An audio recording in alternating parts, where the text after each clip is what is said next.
नमस्कार विद्यार्थी मित्रांनो, इयत्ता 12वीच्या प्रमुख धड्यांचं आपण उजळणी 2 वेळा किंवा त्यापेक्षाही काही धड्यांची उजळणी जास्त वेळा पूर्ण केलेली आहे. आपली परीक्षा कोरोनाच्या पार्श्वभूमीवर लांबल्यामुळं आपल्याला यावेळी नेहमीच्या वेळेपेक्षा जवळपास 1 ते 1.5 महिना जादा वेळ मिळाला आणि त्याचा वापर आपण उजळणीसाठी केलेला आहे. पुन्हा पुन्हा तुमच्याकडं मी त्याच विषयाची जरी व्याख्याने घेऊन येत असलो तरी त्यामुळं तुम्हाला उजळणीला संधी मिळते आणि हे उजळणीचं व्याख्यानसुद्धा आपलं जवळपास 15 दिवस तुमच्यासमोर राहत असल्यामुळं ॲपवर तुम्हाला आता हे आजचं व्याख्यान जवळपास परीक्षेच्या कालावधीपर्यंत उपलब्ध राहू शकतं. आत्ताच्या नियोजनानुसार आपण 23 एप्रिलपासून HSC बोर्डाच्या परीक्षेला जात आहोत. 23 तारखेपासून आपले HSC बोर्ड परीक्षा चालू होते. कोरोनाच्या पार्श्वभूमीवर यात जर काही बदल होणार असेल तर तो वेळोवेळी तुम्हाला व्हॉट्सअप ग्रुपवर आम्ही कळवणारच आहोत.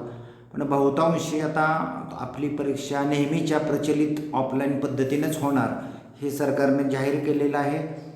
जर कोरोनाचा प्रादुर्भाव वाढला तर कदाचित काही दिवस पुढे जाण्याची शक्यता आहे, परंतु सध्या आपल्याला जे वेळापत्रक आले त्यानुसार आपण 23 एप्रिलपासून परीक्षा आहे हे गृहीत धरूनच आपली संपूर्ण तयारी परीक्षेसाठीची करायची आहे.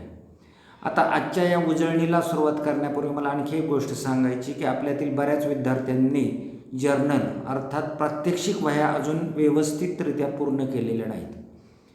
एखाद्या प्रात्यक्षिकाचं तुम्हाला सांगितलेली कृती राहणे, आकृती राहणे किंवा भित्तीपत्रकं अथवा हस्तपत्रकं अथवा परिपत्रकं जी आपल्याला तयार करून चिटकवायची होती प्रात्यक्षिक वहीमध्ये ती काही लोकांची राहिलेली आहेत. तर येत्या 2-4 दिवसामध्ये आपण ही सर्व प्रात्यक्षिकं पूर्ण करणं गरजेचं आहे. प्रात्यक्षिक परीक्षेला सध्या कोणत्या पद्धतीने तुम्हाला गुणदान करायचं हे जरी नक्की नसलं तरी प्रात्यक्षिक वह्याला आता या नवीन परिस्थितीमुळं जास्त महत्त्व प्राप्त झालेलं आहे. तेव्हा तुमच्या सर्व प्रात्यक्षिक वह्या पेपर 1, पेपर 2, पेपर 3च्या तुम्ही व्यवस्थितरित्या पूर्ण करून ठेवायच्या आहेत. कदाचित याचा वापर आपल्याला पूर्ण प्रात्यक्षिक परीक्षेचं गुणदान करण्यासाठी उपयोगी होणार आहे. तेव्हा जास्तीत जास्त चांगल्या पद्धतीनं आपण आपली प्रात्यक्षिक वह्या पूर्ण कराव्यात अशी आपल्या सर्वांना सूचना आहे. वखार व्यवस्था हा जो आपला पाठ क्रमांक 6 आहे पेपर 3 मधला, या पाठामध्ये आपण जे मुद्दे पाहणार आहोत ते एकूण 4 मुद्दे आहेत किंवा 4 उपघटक आहेत. एक म्हणजे ह्या वखार व्यवस्था म्हणजे काय, त्याचा अर्थ आणि ह्या वखारीचे फायदे काय आहेत किंवा महत्त्व काय आहे ते आपण पाहणार आहे. त्याचबरोबर ह्या वखाराची कार्यप्रणाली कशी चालते ते अभ्यासणार आहोत. प्रकार वखारीचे विविध घटकांच्या आधारे प्रकार कसे आहेत किंवा वर्गीकरण कसं केलं जातं ते आपण पाहू. आता 4था जो मुद्दा आहे तो पूर्वी आपण कव्हर केलेला आहे, तुम्हाला मी शिकवलेला आहे, भारतातील वखार व्यवस्था. मात्र आजच्या उजळणीत मी तो घेणार नाही, कारण आपला जो कोरोनाच्या पार्श्वभूमीवर 25% अभ्यासक्रम कपात झालेला आहे त्यामध्ये वखार व्यवस्था हा मुद्दा कपात केलेला आहे. त्यामुळे पहिले 3 मुद्द्यावरतीच आपण उजळणी घेणार आहोत. जरी आज आपण वखार व्यवस्थेचा 4था मुद्दा घेत नसलो तरी हा मुद्दा आपण यापूर्वी 2 वेळा शिकलेलो आहे. तेव्हा आता आपण प्रत्यक्ष पाठाला सुरुवात करूया. प्रस्तावना आपण त्यावेळी पाहिलेली होती की उत्पादित शेतमाल जो आहे, ज्यावेळी एखादा हंगाम संपतो आणि शेतमालाचं उत्पादन बाजारात यायला सुरुवात होते त्यावेळी नेमके पुरवठा जास्त झाल्यामुळं बाजारभाव कमी होतात आणि मग शेतकऱ्याला मिळणारा नफा हा फार कमी राहतो. अशा स्थितीमध्ये जर शेतकऱ्याने तो माल साठवला तर आणि योग्य वेळी योग्य भाव मिळताच तो बाहेर काढला तर त्याला मिळणारा नफा हा जास्त असतो. परंतु हे साठवण्यासाठी मग शेतकऱ्याला काही विशिष्ट हंगामापुरता तो साठवावा लागतो किंवा त्याची गरज वर्षभर असल्यामुळे इतर उद्देशासाठी सुद्धा हा शेतमाल साठवावा लागतो. आणि मग हे शेतमाल साठवण्यासाठी एक शासकीय किंवा निमशासकीय पद्धतीने काही जागा उपलब्ध झाल्या शेतकऱ्याला जिथं सुरक्षितरित्या तो शेतमालाची साठवणूक करेल तर तो कमी खर्चात कमी त्रासामध्ये त्याला आपला माल सुरक्षित साठवण्यासाठी उपयोगी पडू शकतो. मग शेतमाल साठवण्याची जी जागा असते मग ती व्यापारी इमारत असेल किंवा एखादी जमीन असेल मोकळी जागा असेल, ज्या ठिकाणी आपल्याला शेतमाल साठवायचा आहे त्या जागेला आपण वखार असं म्हणतो. आता शेतमालाचं उत्पादन आणि त्याचा वापर किंवा त्याची विक्री यामधलं अंतर हे वखारीमुळं प्राप्त होतं आणि शेतकरी आपल्याला हवे तेव्हा, म्हणजेच त्याला जेव्हा जास्त शेतमालाला भाव येतो त्यावेळी तो विकू शकतो. तर वखारीचा हा फार मोठा फायदा शेतकऱ्यांना होतो. भारतामध्ये केंद्रीय वखार महामंडळ, तर महाराष्ट्रामध्ये महाराष्ट्र राज्य वखार महामंडळाद्वारे कृषी उत्पादने किंवा विविध कृषी निविष्ठा, अनुसूचित वस्तूंची खरेदी विक्री, त्यांची साठवण, त्यांचं योग्य संरक्षण आणि गुणवत्ता राखण्याचं कार्य हे या ठिकाणी केलं जातं. आता आपण पाठाचा मूळ मुद्द्याकडे वळूया. पहिला मुद्दा आहे तो अर्थ किंवा महत्त्व, जो आपण आता प्रस्तावनेमध्ये पाहिलेला होता. वखार म्हणजे अशी जागा की ज्या ठिकाणी शेतमालाची साठवण किंवा एकत्रीकरण काही काळासाठी ते ठेवलं जातं संग्रहित. किंवा वखार म्हणजे असे एक व्यापारी मत की ज्या ठिकाणी शेतमालाची साठवण केली जाते. किंवा आणखी वेगळ्या भाषेत जर याची व्याख्या सांगायची झाली तर शेतमालाचे उपभोक्त्याला वितरण होईपर्यंत, म्हणजे उत्पादकापासून उपभोक्त्याला वितरण होईपर्यंत सुरक्षित साठवून ठेवण्यासाठी जी साठवण व्यवस्था असते त्या साठवण व्यवस्थेला आपण वखार असं म्हणतो. तर वखारीची काही छायाचित्र या ठिकाणी तुम्हाला येते. एक डाव्या बाजूला म्हणजे तुमच्या उजव्या बाजूला जे दिसतंय ते वखारीचा बाह्य भाग आहे आणि डाव्या बाजूला तुमच्या दिसतंय त्याला वखारीचा अंतर्भाग आहे की साठवणूक व्यवस्था आतमध्ये सुद्धा कशी सुव्यवस्थित निश्चित केली जाते. आता वखारीचे जे फायदे किंवा महत्त्व काय आहे याकडं आपण वळणार आहोत. वखारीचं मी सुरुवातीलाच थोडंसं महत्त्व तुम्हाला प्रस्तावनेमध्ये सांगितलेलं आहेच. तर तो महत्त्वाचा फायदा म्हणजे नियमित उत्पादन.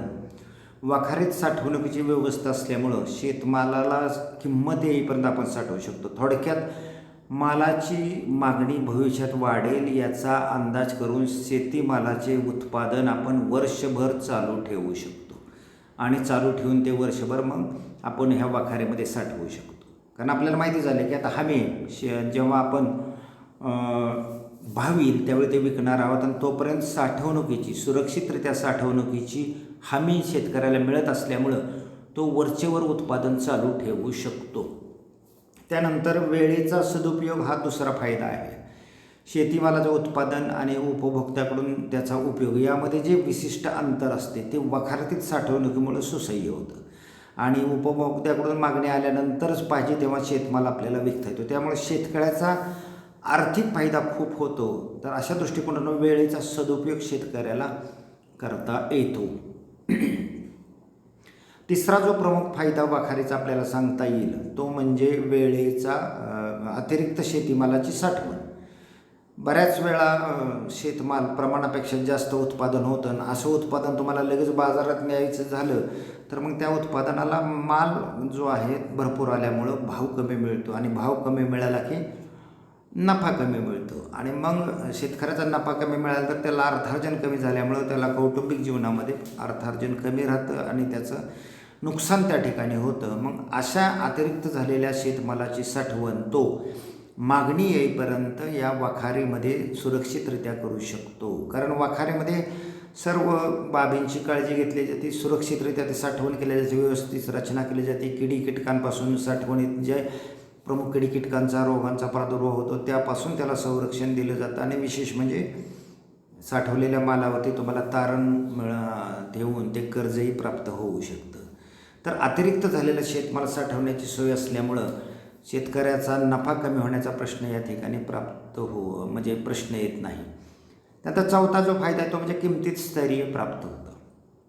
आत्ताच मी तुम्हाला सांगितलं की उत्पादित शेतीमालाची मागणी आणि पुरवठा याचा जेव्हा योग्य ताळमेळ होतो त्यावेळी किंमत उत्पादनात चांगली मिळते. जर मागणीपेक्षा पुरवठा जास्त झाला तर नॅचरली काय होतं की दर कमी मिळतात आणि जेव्हा पुरवठा कमी पडतो आणि मागणी जास्त होती त्यावेळी त्याचे दर वाढतात. तेव्हा मागणीपेक्षा उत्पादन जास्त झालं तर आपण तो जो शेतमाल आहे तो शेतमाल वखारीत साठवून मागणी आल्यानंतर तो पुन्हा विकू शकतो. त्यामुळे शेतीमालाच्या किमतीस एक स्थैर्य प्राप्त आपण करून देऊ शकतो वखारीच्या माध्यमातून. त्यानंतर जोखीम कमी करणे. वखारीमध्ये काय होतं की शेतमालाची योग्य पद्धतीने साठवण करण्याची व्यवस्था असते.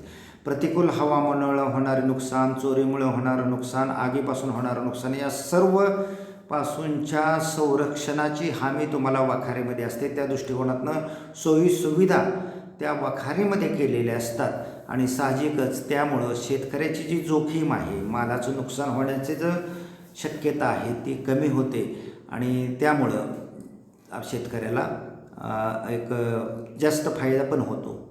तर शेतकरी जो वखारीत माल साठवतो त्याला विम्याचं सुद्धा संरक्षण असतं, त्यामुळे शेतकरी निश्चिंत राहू शकतो. नुकसान झाल्यास विमा कंपनीकडून नुकसान भरपाई मिळण्याची तिथं सोय तुम्हाला केलेली असते. थोडक्यात साठवणुकीत जी जोखीम असते ती जोखीम सर्व बाबतीत कमी होते. म्हणजे किडीकीटकांपासून नुकसान असेल, रोगापासून नुकसान असेल, चोरीपासून नुकसान असेल, आगीपासून नुकसान असेल, या सर्व बाबीच्या पासूनचे जे नुकसान आहे त्या नुकसानीपासूनची हमी आपल्याला विम्यामुळं प्राप्त होते आणि त्यामुळं तो एक वखारीचा फार मोठा फायदा आपल्याला या ठिकाणी सांगता येईल. त्यानंतर बांधणी आणि वर्गवारी. काही शेतीमालास विक्रीपूर्वी काही विशिष्ट प्रक्रिया करावी लागते. आधुनिक वखारीत शेतीमालाची बांधणी करणे, त्याचं मिश्रण करणे, त्याची वर्गवारी करणे, त्याची बांधणी करणे किंवा सीलबंद करणे, ह्या सर्व बाबीसाठी आपल्याला सोयी उपलब्ध असतात आणि या सोयी वखारीतून चांगल्या पद्धतीने प्राप्त होतात. वैयक्तिक शेतकऱ्याला ह्या सोयी करणं शक्य नसतं, कारण त्याच्यामुळे खर्च जास्त होतो. इथं सामुदायिकरित्या वखारीमध्ये शेतमाल साठवत असताना त्याला त्या बाबतीतला खर्चसुद्धा थोडासा कमी होतो. त्यानंतर आर्थिक मदत. यापूर्वीच तुम्हाला मी उल्लेख केला होता, वखारीत जो शेतमाल शेतकरी जमा करतो त्याची शेतकऱ्याला पावती मिळते आणि त्या वखारीत जमा झालेल्या शेतमालाच्या तारणावरती काही संस्थांमार्फत शेतकऱ्याला आर्थिक मदत प्राप्त होते. अगदी काही देशांमध्ये अशा पद्धतीच्या खास व्यवस्थापकामार्फत आर्थिक मदत दिली जाते. म्हणजे याच ठिकाणी ज्या ठिकाणी वखारीचा माल साठवला जातो त्याच ठिकाणी ते शेतमालावर आधारित तुम्हाला संरक्षण त्या ठिकाणी मिळू शकतं. तर या पद्धतीनं आपल्याला आर्थिक मदत असं सांगता येईल.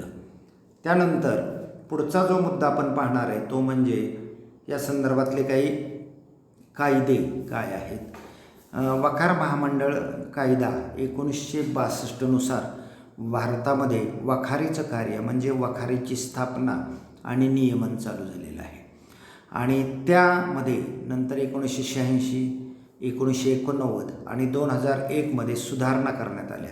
2007मध्ये वखार विकास आणि विनियमन कायदा संमत होऊन 25 ऑक्टोबर 2010 तो अंमलात आला आणि त्याला 13 मे 2015 आणि नंतर 2017ला त्यामध्ये आणखी वरचे वर जशा अडचणी येतील तसतशा ह्या वखारी संबंधितल्या कायद्यांमध्ये आपल्याला सुधारणा करण्यात आल्या.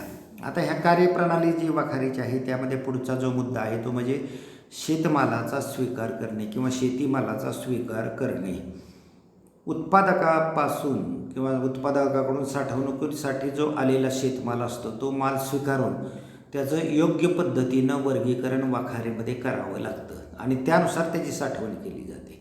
शेतकऱ्याच्या मालाची ओळख राहावी म्हणून त्याला एक विशिष्ट लॉटवर विशिष्ट खुणासुद्धा करावे लागतात की जेणेकरून त्या शेतकऱ्याच्या मालाची जी ओळख आहे, आयडेंटिटी आहे ती कायम राहील आणि त्याचं नुकसान होणार नाही. तर वखार समन्वयक किंवा संबंधित लिपिक असतो तो हे सर्व काम पाहत असतो.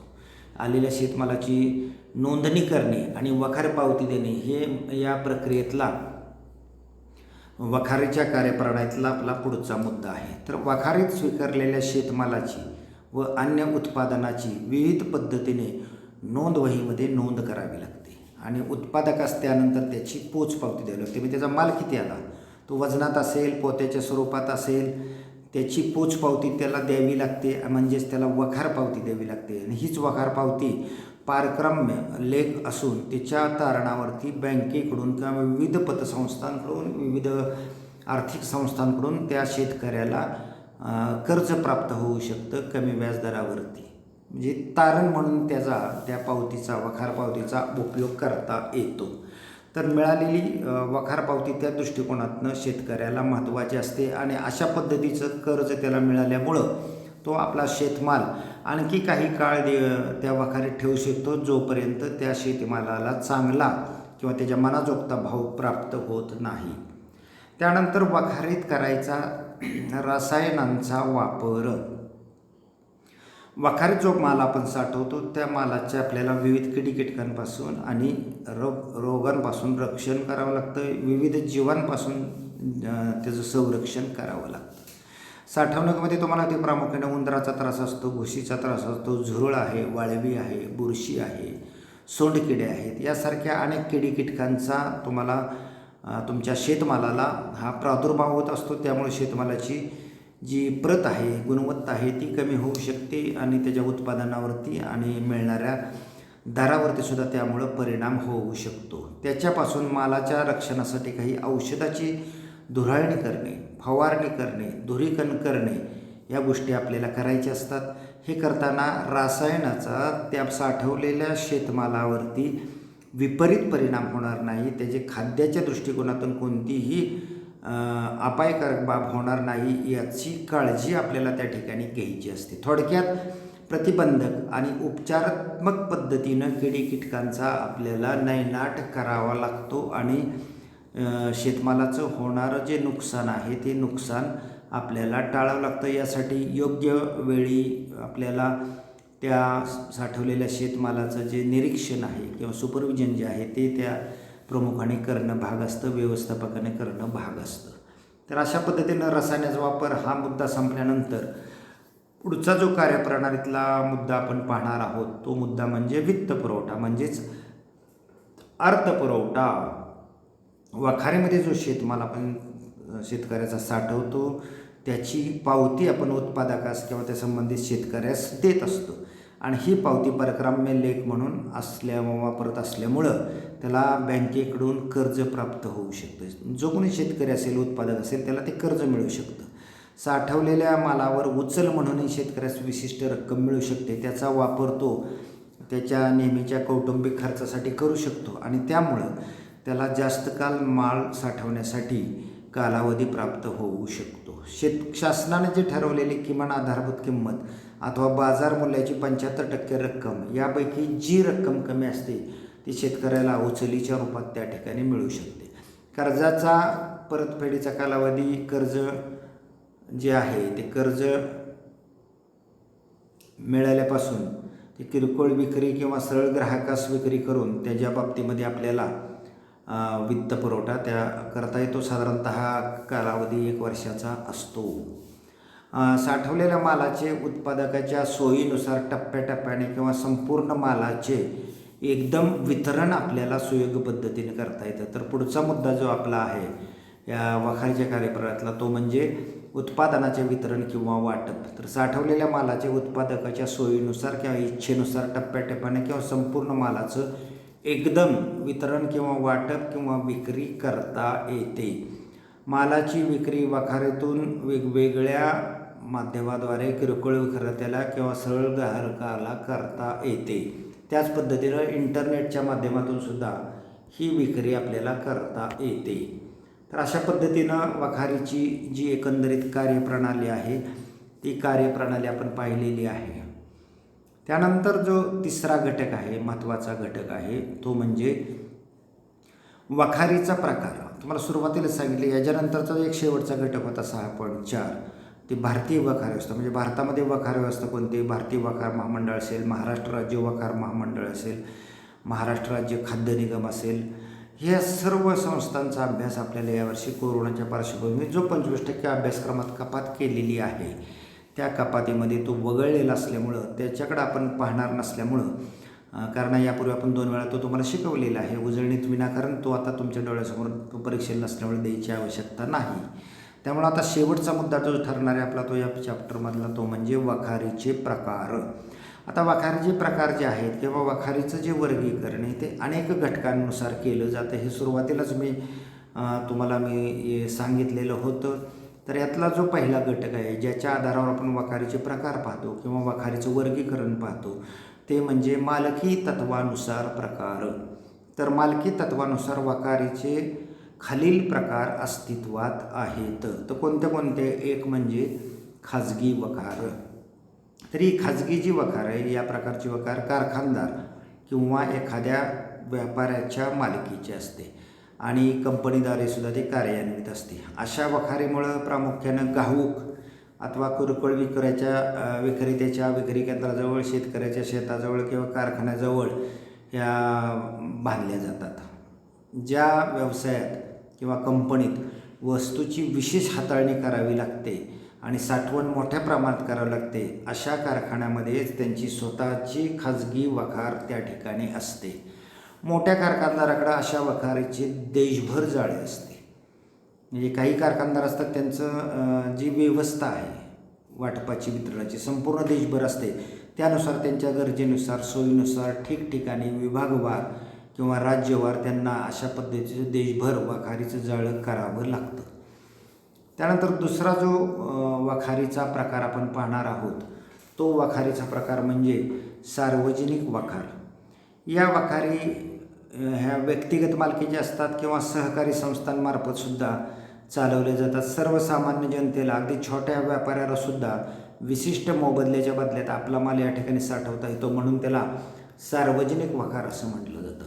अशा वखारी स्थापनेसाठी शासनाकडून परवानगी घ्यावी लागते आणि त्यासाठी जे शासकीय कायदे किंवा नियम आहेत त्याच्यानुसार त्याचं कार्य चालवावं लागतं.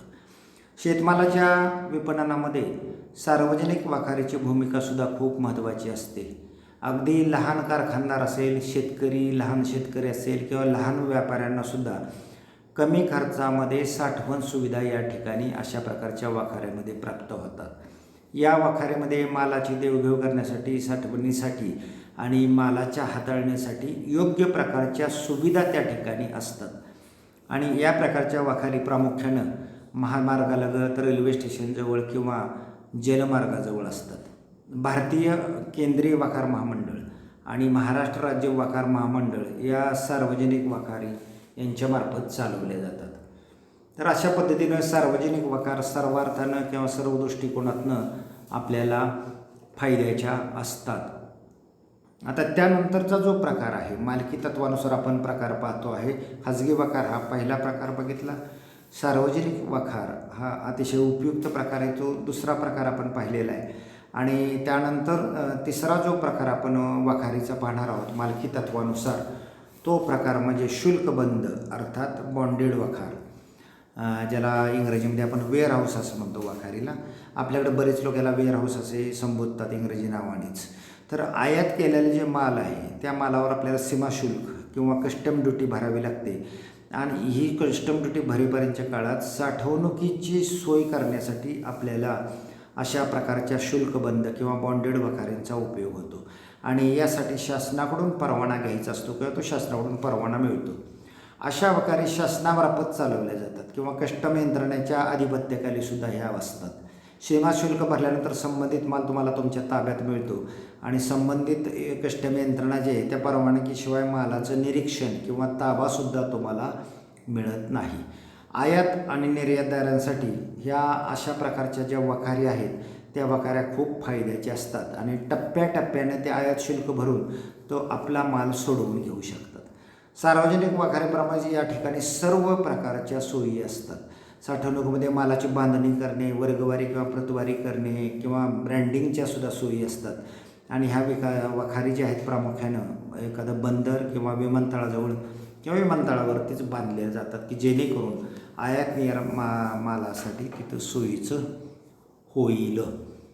तर अशा पद्धतीनं विद्यार्थी मित्रांनो 3 प्रकार आपण पाहिले. आणि यानंतर चौथा जो प्रकार आपण पाहणार आहोत तो म्हणजे गव्हर्नमेंट वेअर हाऊस, ज्याला आपण मराठीमध्ये शासकीय वखार असं संबोधतो. तर या शासकीय वखारीच्या बाबतीत जर तुम्हाला सांगायचं झालं तर ही शासकीय वखार जी आहे या प्रकारच्या वखारी केंद्र किंवा राज्य सरकार किंवा सार्वजनिक महामंडळ अथवा स्थानिक रजिस्टर्ड संस्था ज्या असतात त्यांच्यामार्फत चालवलं जातं. उदाहरणार्थ राष्ट्रीय किंवा केंद्रीय वखार महामंडळ असेल त्याच्यामार्फत अशा प्रकारच्या वखारी चालवतात. किंवा राज्यस्तरावर महाराष्ट्राचा जर विचार केला तर महाराष्ट्र राज्य वखार महामंडळ असेल किंवा भारतीय खाद्य महामंडळ निगम असेल, खाद्य महामंडळ किंवा खाद्य निगम असं आपण त्याला संबोधतो. या सर्वांमार्फत त्यांच्या सोयीनुसार, त्यांच्या गरजेनुसार अशा प्रकारच्या शासकीय वखारी निर्माण केल्या जातात. जर ग्राहकाने साठवलेल्या मालाच्या भाड्याच्या बाबतीमध्ये हयगय केली, ते भाडं विविध वेळेमध्ये जर दिलं नाही तर त्याच्या वस्तूची विक्री करून संबंधित यंत्रणा स्वतःचे भाडे किंवा वस्तू शुल्क वसूल करू शकतात. महत्त्वाचं जे बंदर आहे, अशा बंदरावर सुद्धा या प्रकारच्या वखारी उपलब्ध असतात. तर अशा पद्धतीने विद्यार्थी मित्रांनो आपण एकंदरीत चौथी वखार पाहिली, ती म्हणजे शासकीय वखार. शासकीय वखारीनंतर जो पुढचा मुद्दा किंवा पुढचा प्रकार आपण वखारीचा पाहणार आहोत तो म्हणजे सहकारी वखार. तर या प्रकारच्या ज्या वखारी आहेत त्याची मालकी किंवा नियंत्रण किंवा व्यवस्थापन हे सहकारी संस्थांमार्फत होतं. तुम्हाला माहिती आहे वितरणाच्या सुद्धा पद्धतीमध्ये सहकारी वितरण पद्धत संस्थांमार्फत वापरली जाते सहकारी, ते अतिशय लोकप्रिय. त्याचप्रमाणे ह्या सहकारी वखारसुद्धा लोकप्रिय आहेत. अशा वखारीमध्ये नाममात्र शुल्क घेऊन साठवणुकीच्या सुविधा पुरवल्या जातात. त्यामुळं अशा प्रकारच्या ज्या वखारी आहेत भारतामध्ये प्रामुख्यानं जर ठराविक राज्यामध्ये त्या दिसून येतात, त्यामध्ये आपल्या महाराष्ट्राचा सुद्धा समावेश आहे. महाराष्ट्र असेल, पंजाब, कर्नाटक, आंध्र प्रदेशमध्ये या सहकारी वखार जे आहेत त्या मोठ्या प्रमाणात कार्यरत आहेत आणि लोकप्रियसुद्धा आहेत. त्यानंतर वितरण वखार किंवा वितरण केंद्र असं आपण त्याला म्हणूया. या ज्या वखारी आहेत या वखारीची बहुतांश यंत्रणा स्वयंचलित असते आणि मालाच्या जलद विक्रीसाठी याचा फार उपयोग होतो. या वखारी साधारणपणे मोठमोठ्या ज्या बाजारपेठा असतात शहरामध्ये त्या बाजारपेठांजवळ असतात आणि त्या ठिकाणी मालाची गर्दी ताबडतोब हाताळण्यासाठी स्वयंचलित यंत्रणा वापरून तयार केलेल्या असतात. त्या कारखानदारीच्या मालकीच्या किंवा त्यांनी भाडोत्री चालवायला घेतलेले असतात. विविध प्रकल्पाकडून माल घेऊन तो साठवून ग्राहकांना त्याचं वितरण जलदरित्या करण्यासाठी अशा प्रकारच्या वितरण वखारीचा किंवा वितरण केंद्राचा आपल्याला उपयोग होतो. त्यानंतर मालकी तत्वानुसार जो शेवटचा प्रकार आपण पाहणार आहोत वखारीचा, त्याचं नाव आहे कृषी वखार. आता नावातच तुम्हाला माहिती आहे की कृषी मालाच्या साठवणुकीसाठी याचा उपयोग प्रामुख्याने केला जातो. तर शेतीमालाच्या साठवणुकीसाठी अशा प्रकारच्या वखारी कार्यरत असतात आणि शेतीमालाच्या नियमित बाजारपेठेजवळ त्या साधारणतः दिसून येतात आपल्याला किंवा त्या ठिकाणी त्या बांधलेल्या असतात. या वखारीमध्ये प्रत्यक्ष शेतकऱ्यांकडून किंवा त्यांच्या कमिशन एजंटमार्फत शेतमाल आणला जातो किंवा घाऊक विक्रेते शेतमाल घेऊन स्वतः एकत्र करून वखारीत जमा करू शकतात. तर जो कृषी माल आहे तो कृषी माल संपूर्णपणे साठवण्याची व्यवस्था या प्रकारच्या कृषी वखारीमध्ये केलेली असते. तर अशा पद्धतीनं विद्यार्थी मित्रांनो आपण जे 7 प्रकार पाहिले ते 7 प्रकार हे मालकी तत्वानुसार म्हणजे वखारीची मालकी कोणाकडे आहे, कोण ते चालवतं, त्यानुसार हे वखारीचे 7 प्रकार आपण आहेत. या 7 प्रकारापैकी एखादा प्रकार तुम्हाला थोडक्यात उत्तर ह्यात 2 मार्काला येऊ शकतो किंवा 4 मार्काला 7 प्रकाराची नावं तुम्हाला विचारली जाऊ शकतात किंवा मोठा प्रश्न विचारायचा झाला तर ह्या संपूर्ण घटकाच्या आधारे वखारीचं वर्गीकरण किंवा वखारीचं प्रकार काय आहेत याचा प्रश्न तुम्हाला मोठ्यासाठी विचारला जाऊ शकतो. आता साठवण्यात यायच्या वस्तूच्या आधारे वखारीचं वर्गीकरण कसं केलं जातं ते आपण पाहणार आहे. साठवण्यात यायच्या वस्तू म्हणजे वखारीमध्ये आपण कोणकोणत्या वस्तू साठवतो याचा विचार करून त्याचं वखारीचं वर्गीकरण जे केलं जातं ते 4 प्रकारामध्ये केलं जातं. यामध्ये प्रामुख्यानं पहिला प्रकार जो आहे तो म्हणजे विशिष्ट वस्तू प्रकार आहे. दुसरा प्रकार आहे तो म्हणजे सामान्य वखार आहे. तिसरा प्रकार आहे शीत वखार म्हणजे कोल्ड वेअरहाऊस आणि चौथा आहे क्लायमेट कंट्रोल्ड वेअरहाऊस अर्थात हवामान नियंत्रित वखार. तर अशा पद्धतीनं साठवण्यात यायच्या वस्तू म्हणजे वखारीत कोणत्या प्रकारच्या वस्तू तुम्ही साठवणार आहात त्यानुसार वखारीचं वर्गीकरण केलं जातं किंवा वखारीचे प्रकार पाडले जातात. तर पहिला जो वखारीचा प्रकार आहे किंवा वर्गीकरण आहे त्याचं नाव आहे विशिष्ट वस्तू वखार. नावातच त्याचा उल्लेख आहे. काही विशिष्ट प्रकारच्या मालाच्या साठवणुकीसाठी या वखारी असतात आणि अशा मालाच्या साठवणुकीसाठी आपल्याला त्या वखारीमध्ये विशिष्ट प्रकारच्या सुविधा किंवा साधनं लागतात आणि त्यामुळं त्यांना विशिष्ट वस्तू वखार असं म्हटलं जातं.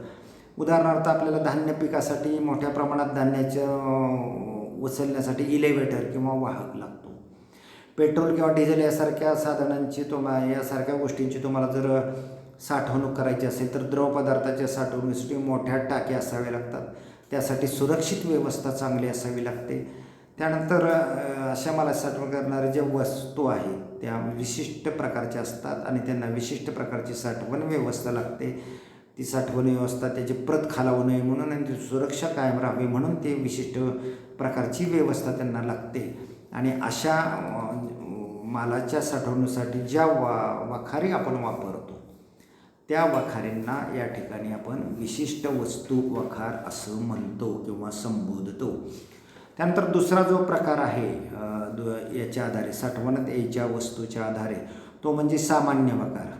ज्या वस्तू कोणत्याही विशिष्ट सुविधा किंवा साधनासाठी केवळ सुरक्षिततेसाठी साठवले जातात.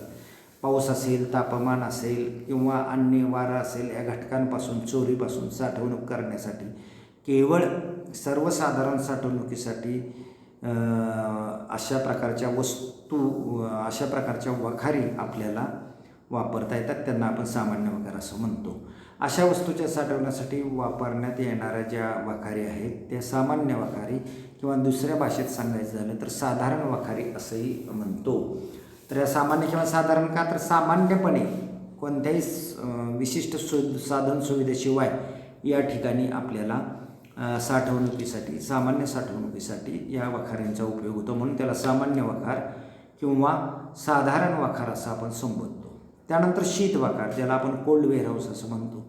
तर तुम्हाला माहिती काही नाशवंत वस्तू असतात, नाशवंत शेतमालसुद्धा असतो जो जास्त काळ तुम्हाला साठवायचा असेल तर त्याला कमी तापमानामध्ये विशिष्ट तापमानामध्ये साठवण्याची व्यवस्था करावी लागते आणि तापमानातील हा बदल साठवण्यास आवश्यक प्रमाणापर्यंत अशा वखारीत नियंत्रित केला जातो.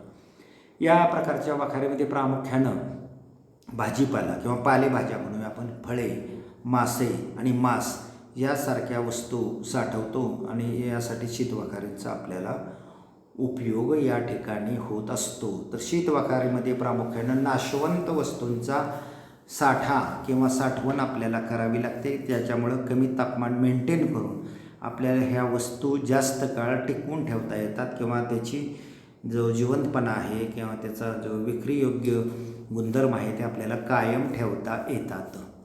त्यानंतरचा जो वखारीचा चौथा प्रकार आहे तो म्हणजे हवामान नियंत्रित वखार, क्लायमेट कंट्रोल्ड वेअरहाऊस. विशेष हाताळणी परिस्थिती आवश्यक असणाऱ्या अनेक उत्पादनाच्या साठवणुकीसाठी आपल्याला अशा प्रकारच्या वखारींचा उपयोग होतो.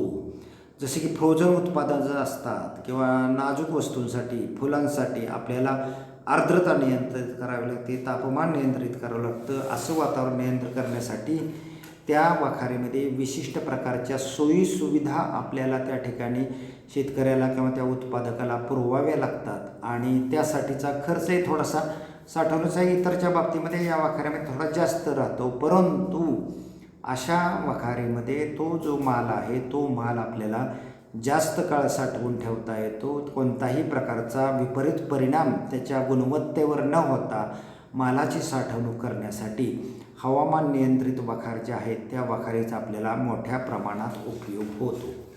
यापूर्वीच तुम्हाला सांगितलं होतं अशा पद्धतीनं वखार व्यवस्थेमध्ये जे 3 मुद्दे पहिले होते ते मुद्दे आपल्या या वर्षीच्या परीक्षेसाठी आहे.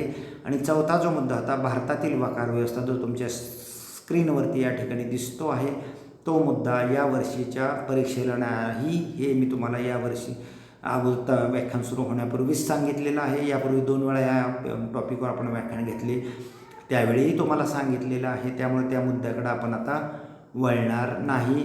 2 वेळा यापूर्वी उजळणी झाली असल्यामुळं या धड्यावरती आता पुन्हा आपण स्वाध्याय पाहणार नाही. आपली आत्ता नुकतीच सराव परीक्षा झालेली आहे. सराव परीक्षेमुळं तुम्हाला विविध प्रकारच्या पाठांवरती कशा प्रकारचे प्रश्न येतात याचीसुद्धा माहिती मिळाली आहे. यापूर्वी आपण काही चाचणी परीक्षा आणि मोठ्या सत्र परीक्षा तुम्हाला व्हॉट्सअप ग्रुपवर आणि ह्या SPM माध्यमातून सुद्धा चर्चा करून त्या प्रश्नपत्रिका तुम्हाला सरावाला दिल्या होत्या. ज्या विद्यार्थ्यांनी याचा योग्य पद्धतीने सराव केला आहे त्यांना अंतिम परीक्षेसाठी त्याचा निश्चितच फायदा होईल. अजूनही काही लोकांनी या सरावासाठी दिलेल्या पूर्वीच्या प्रश्नपत्रिका तुम्ही सोडवल्या नसतील तर त्या सोडवाव्यात की ज्याचा उपयोग तुम्हाला अंतिम परीक्षेसाठी HSC बोर्ड परीक्षेसाठी उपयोग होणार आहे आणि या परीक्षेमध्ये जास्तीत जास्त गुण प्राप्त त्या दृष्टिकोनातून तुम्हाला मिळू शकतील. तेव्हा तुम्हा सर्वांना माझ्या माहितीनुसार कदाचित आजचं हे व्याख्यान जे आहे, आज तारीख 10 आहे आणि 23 तारखेपासून आपली परीक्षा चालू होते. पुढील 8 ते 10 दिवस तुम्हाला अभ्यासासाठी मिळतील. तेव्हा आजचं हे व्याख्यान जवळपास शेवटचंच व्याख्यान आपलं ठरणार आहे. तरी परंतु मी माझ्या पातळीवर आणखी एखादं व्याख्यान रेकॉर्ड करून तुमच्यापुढं पाठवण्याचा प्रयत्न करेन. तुमच्या अभ्यासाच्या नियोजनामध्ये थोडासा वेळ शिल्लक राहिला किंवा आपला पेपर 3च्या पूर्वी हे व्याख्यान तुम्हाला आणखी पाहता आलं तर जरूर त्याचा वापर करावा. कारण तुम्हाला माहिती आहे की SPM ॲपवर आपल्याला जवळपास 15 दिवसीय व्याख्यानं पाहता येतात. नेहमीप्रमाणे आजचं व्याख्यान जरी उजळणी व्याख्यान असलं तरी एक नव्या प्रश्नांची परीक्षा तुम्हाला आजच्या व्याख्यानावर सुद्धा दिली जाणार आहे. तेव्हा आज नव्यानं तुम्ही या व्याख्यानावर परीक्षा, या चॅप्टरवरती, या धड्यावरती परीक्षा द्यायची आहे आणि या परीक्षेसाठी कोड क्रमांक जो आहे नेहमीच्या पद्धतीने आपण वापरणार आहोत, तो कोड क्रमांक आहे 50. तेव्हा 50 हा कोड क्रमांक वापरून तुम्ही ही परीक्षा द्यायची. परीक्षा दिल्यानंतर जो स्कोर तुमचा होईल तो तुम्ही सबमिट करायचा किंवा जतन करायचा, जेणेकरून त्याचं रेकॉर्ड आमच्याकडं होईल. तेव्हा नमस्कार.